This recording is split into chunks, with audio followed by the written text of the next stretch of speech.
சிவனுக்கு இன்னொரு பேர் இருந்துச்சுங்க, அதுதான் நீலகண்டன்.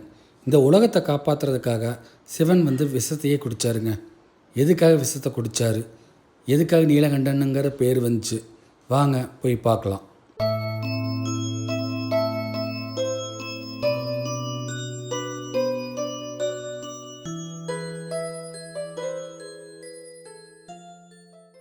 வாழ்க வளமுடன். மிக பழைய காலத்தில் தேவர்களின் சக்தி குறைய ஆரம்பித்தது.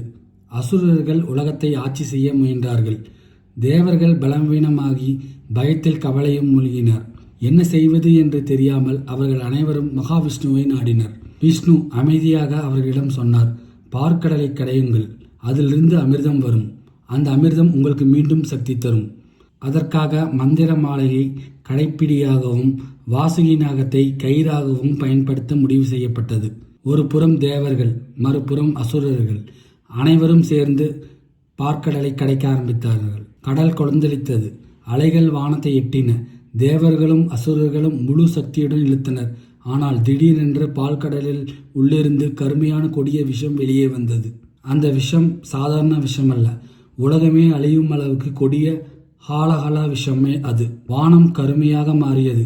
கடல் கொதித்தது. மனிதர்கள், விலங்குகள், தேவர்கள் அனைவரும் பயத்தில் கத்தினார். இது உலகத்தை அழித்துவிடும் என்று தேவர்கள் நடுங்கினர்.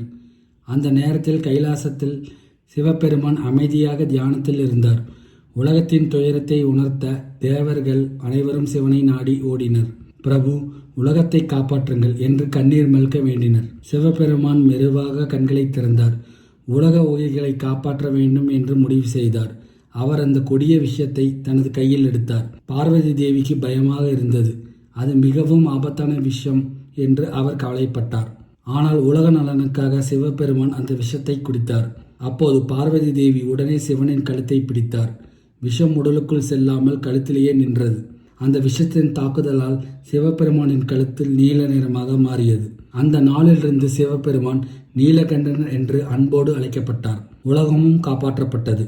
அதன் பிறகு பார்க்கடலில் இருந்து அமிர்தம் வெளியே வந்தது. அதை பெற தேவர்களும் அசுரர்களும் சண்டையிட்டனர். அப்போது விஷ்ணு மோகினி அவதாரம் எடுத்து அமிர்தத்தை தேவர்களுக்கு வழங்கினார்.